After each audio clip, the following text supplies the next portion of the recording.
তাহলে এটা কি এমসিইউর সবথেকে ডার্ক একটা স্পাইডারম্যান মুভি হতে চলেছে? মোটমাট ব্র্যান্ড নিউ ডের দুখানা ট্রেলার দেখার পর তো এরকমই মনে হচ্ছে, এবং অনেকে বলছে যে সেই যে পুরনো ডিবেট যে কোন স্পাইডারম্যান সেরা, টবি নাকি অ্যান্ড্রিউ নাকি টমের স্পাইডারম্যান সেরা, হয়তো সেই ডিবেটটা এবার বন্ধ হয়ে যাবে, কারণ হয়তো এবার আমরা স্পাইডার বয়কে স্পাইডার ম্যানে পরিণত হতে দেখব। কারণ এখানে পিটার পার্কার সম্পূর্ণভাবে একা, নেই টনি স্টার্ক, ডক্টর স্ট্রেঞ্জ নেই, ইভেন এমজিও তাকে মনে রাখে না। এছাড়া ট্রেলারে আমরা হাল্কের রেজটা দেখতে পেলাম, পানিশারের সাথে স্পাইডারম্যানের টিম আপ, অন্যদিকে সেই এনশিয়েন্ট নিনজা ক্ল্যান যাদেরকে দ্য হ্যান্ড বলা হয় তাদেরও উপস্থিতি রয়েছে, এবং আমাদের স্পাইডারম্যান কি তাহলে অবশেষে ম্যান স্পাইডারে পরিণত হতে চলেছে? মোটমাট সব মিলিয়ে আবহাওয়ায় এই মুহূর্তে আগুন ছড়িয়ে রয়েছে, কারণ সত্যি বলতে স্পাইডারম্যান ব্র্যান্ড নিউ ডে ট্রেলারটা দুর্দান্ত ছিল। মোটামুটি বহু দিন পর মার্ভেলের কোনো একটা সিনেমা দেখার জন্য এতটা এক্সাইটেড আমি, আর কেনই বা হব না। Peter Parker is finally growing up. এমসিইউর শুরু থেকেই তো পিটারকে একটা টিনেজার হিসাবেই দেখিয়েছে। সে ভুল করছে, সে শিখছে, অন্যদের থেকে সাহায্য নিচ্ছে। টনি স্টার্ক তাকে স্যুট বানিয়ে দিয়েছে, হ্যাপি হোগেন তাকে গাইড করছে, নিক ফিউরি তাকে মিশনে পাঠাচ্ছে, অন্যদিকে ডক্টর স্ট্রেঞ্জ তো তাকে মাল্টিভার্স সামলাতে সাহায্য করেছে। এবং যে কারণেই কিন্তু এই স্পাইডারম্যানের, অর্থাৎ এই টম হল্যান্ডের স্পাইডারম্যানের প্রচুর হেটার ছিল, কারণ এটাকে কেউ স্পাইডার ম্যান না বলে স্পাইডার বয় বলতো, কারণ এই স্পাইডার নিজের পায়ে দাঁড়াতে জানে না। তবে স্পাইডারম্যান ব্র্যান্ড নিউ ডে এই প্রত্যেকটা অভিযোগের জবাব দেবে, কারণ পিটারের পাশে এবার কেউ নেই। পিটার সম্পূর্ণ একা, এবং এই একাকিত্বই তাকে সত্যিকারের একটা নায়কে পরিণত করতে পারে। আমার তো এই স্পাইডারম্যানটাকে দেখে অনেকটা এর সাথে আমি টবি ম্যাগুয়ারের স্পাইডারম্যানের বেশ কিছুটা মিল খুঁজে পেয়েছি। তাদের দুজনেরই অলমোস্ট সেম, সামনে পিছনে আর কেউ নেই। টবির সেই পিটারকে দেখেছি বারবার নিজের প্রিয়জনদের হারানোর পরেও সে দায়িত্ব ভুলছে না, মানুষদের হেল্প করে যাচ্ছে। অন্যদিকে টমও তো সেম কাজই তো করছে। এমনকি এটার সাথে আমি স্পাইডার নোয়ারেরও বেশ কিছুটা মিল পেয়েছি, অনেকটা গম্ভীর, একাকী, অনেকটা নিজের উপর নির্ভরশীল। একই সাথে স্পাইডারম্যান অর্গ্যানিক ওয়েব শুটিং পাচ্ছে, মানে যেমনটা আমরা দেখেছিলাম এতদিন সিনেমাতে যে স্পাইডারম্যান যে ওয়েব শ্যুট করে সেটার জন্য এক টাইপের সে ডিভাইস ইউজ করতো এতদিন। তবে ট্রেলারে তো দেখে বুঝেই গেলাম যে না, এবার তার আর ওই ডিভাইস প্রয়োজন নেই, ডাইরেক্ট হাত থেকেই তার জাল বেরোবে, যেমনটা সেই টবি ম্যাগুয়ারের ছিল। অন্যদিকে স্পাইডার নোয়ার তাদেরও সেম। তবে অন্যান্য গল্পগুলোতে অর্গ্যানিক ওয়েবের কোনো তেমন থিওরি না থাকলেও এখানে একটা দুর্দান্ত স্টোরি ক্রিয়েট করা হচ্ছে। যেটুকুনি বোঝা গেল যে আমাদের পিটার পার্কার বা স্পাইডারম্যান তার বডি মিউটেট হচ্ছে, ভেতর থেকে সে পরিবর্তন হচ্ছে, এবং তার ফাইনাল ফলাফলটা কি হতে পারে সেটা তো নয় আমরা থিয়েটারে জানতে পারবো, সিনেমা দেখলেই জানবো।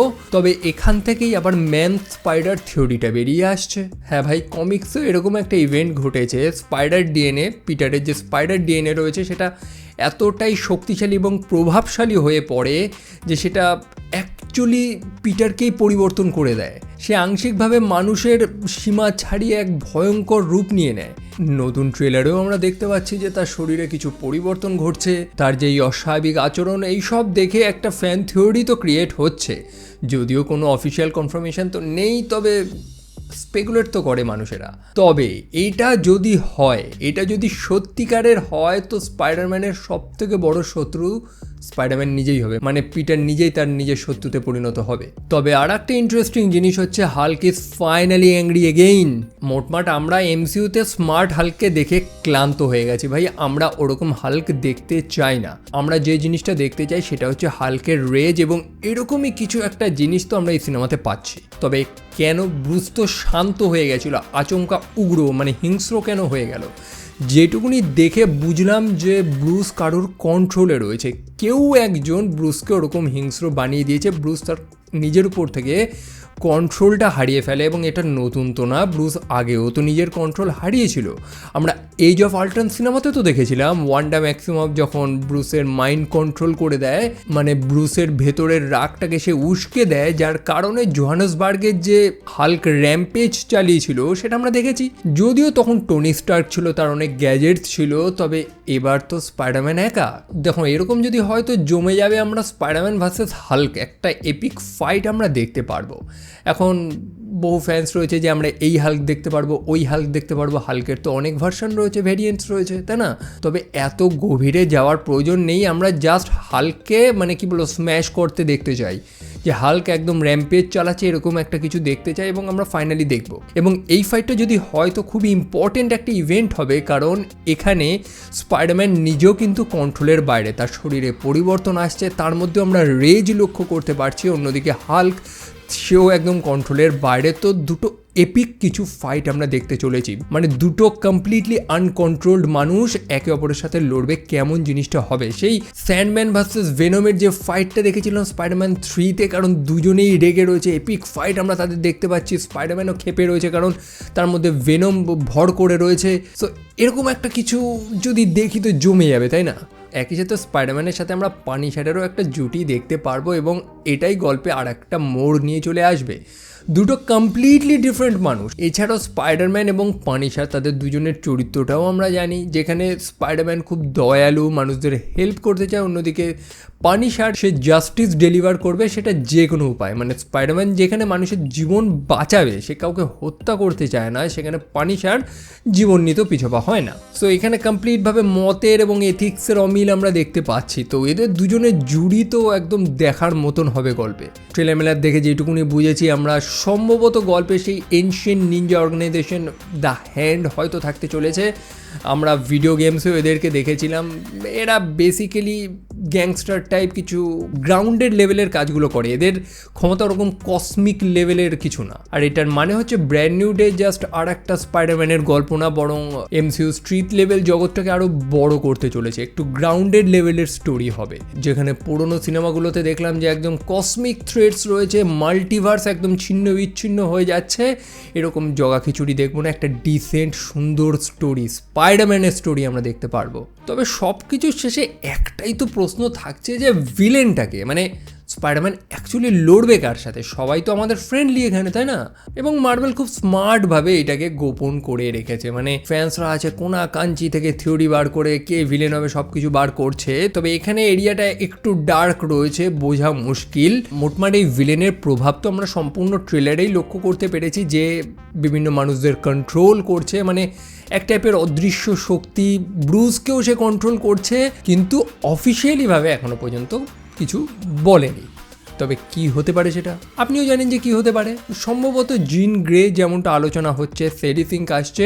মোটামুটি ম্যাক্সিমাম মানুষ তো এমনই বিশ্বাস করে আছেন যে সেডি সিঙ্ককে আমরা জিন গ্রে চরিত্রে আমরা এই সিনেমাতে দেখতে পাবো। এখন এটা যদি সত্যি হয় তাহলে এমসিইউতে কি ফিনিক্স ফোর্সের উপস্থিতি আসছে, বা এমসিইউ কি এই জিনিসটাকে ইন্ট্রোডিউস করবে? আর যদি হয় তো ভাই আগে শুনে রাখুন, ফিনিক্স ফোর্স হচ্ছে মার্ভেল কমিক্সের one of the most powerful cosmic entity, বা কসমিক পাওয়ার বা কসমিক শক্তি, হোয়াট এভার আপনি যেটাই মনে করেন, তো প্রচণ্ড পাওয়ারফুল কসমিক লেভেলের, বুঝতে পেরেছেন? মানে সম্পূর্ণ রিয়েলিটিকেই চেঞ্জ করে দিতে পারে যেটা। তবে এটা থিওরি, ঠিক আছে, আমরা জাস্ট স্পেকুলেটই করতে পারি, গল্প তো দেখলেই জানতে পারবো আমরা, তাই না? তবে একটা জিনিস স্পষ্ট, সেটা হচ্ছে স্করপিয়ন রিটার্ন করছে। হোমকামিংয়ে তাকে টিজ করেছিল, তবে ফাইনালি স্করপিয়ন আসছে। অ্যান্ড একই সাথে এই ভিডিওতে ট্রেলার লিক শিক নিয়ে আমি কোনো আলোচনা করছি না, আর আমি এটা করতেও চাই না। মজার বিষয় হচ্ছে যে চারিদিকে যে লিকগুলো ছড়িয়ে গেছে, আমি সেগুলোকে অ্যাভয়েড করেছি। আমি এখনও পর্যন্ত একটা লিকও কমপ্লিটলি দেখিনি। আমি অফিসিয়াল ট্রেলার টিজার যা যা দিচ্ছে আমি সেগুলোই দেখছি,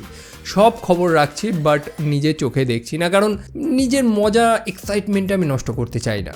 তবে এতক্ষণ ধরে আমরা গল্পের যত অ্যাকশন মুহূর্তগুলো নিয়ে, অ্যাকশন সাইডগুলো নিয়ে আলোচনা করছি, তবে যে মেন ইমোশনাল পার্ট হচ্ছে সেটা হচ্ছে এমজে, যে স্টিল স্পাইডারম্যানকে মনে রাখেননি। সে এখনও স্পাইডারম্যানকে মানে পিটারকে চিনতে পারছে না। এটাই সব থেকে স্যাডেস্ট পার্ট হতে চলেছে এই গল্পের। ট্রেলারেই এই জিনিসটা বারবার করে বোঝানোর চেষ্টা করছে যে এমজে স্টিল কতটা ইম্পর্টেন্ট পিটারের কাছে, যেখানে এমজে তাকে মনেই রাখেনি। টাইম চেঞ্জ হয়ে গেছে, সবাই মুভ অন করে গেছে, পিটার মুভ অন করতে পারেনি। তার প্রিয় মানুষটার খবর রাখছে, সে সব কিছু দেখছে কিন্তু মুখ ফুটে বলতে পারছে না। এবং এটার থেকেই তার মধ্যে যে একাকিত্বটা তৈরি হচ্ছে, এটাই এই পিটার পার্কারকে অনেক বেশি ম্যাচিওর করে তুলছে। মানে তাকে আমরা স্পাইডার ম্যান বলতে পারি এবার। তাহলে টোটাল কি হলো, স্করপিয়ন রয়েছে, রহস্যময় কোনো ভিলেন রয়েছে, অন্যদিকে হ্যান্ডের মতন সেই নিনজা অর্গানাইজেশন, একই সাথে পিটারের শরীরের ভেতরের পরিবর্তন, অন্যদিকে পাগল হয়ে যাওয়া ব্রুস ব্যানার বা হাল্ক, এই সব কিছু তো পাচ্ছি। এছাড়াও যদি কিছু ফ্যান থিওরি সত্যিতে পরিণত হয়ে যায় তো এই সিনেমাটা একদম জমে ক্ষীর। মানে এটা এমসিইউর ইতিহাসে একটা অন্যতম সাহসী স্পাইডারম্যান গল্প হয়ে উঠতে পারে। যাই হোক, কি হবে সেটার জন্যই আমি এক্সাইটেড। মেন জিনিস তো আমরা থিয়েটারে গিয়েই দেখতে পারবো, কারণ ট্রেলার তো অবভিয়াসলি ভালোই হবে, আসল মাল তো আমরা টেস্ট না করা পর্যন্ত তো বুঝবো না। তবে যেখানে প্রশ্ন আসছে স্পাইডারম্যানকে নিয়ে, সেখানে সনি কোনো আলবালছাল কিছু একটা করবেন না, এটাই আমি আশা করছি।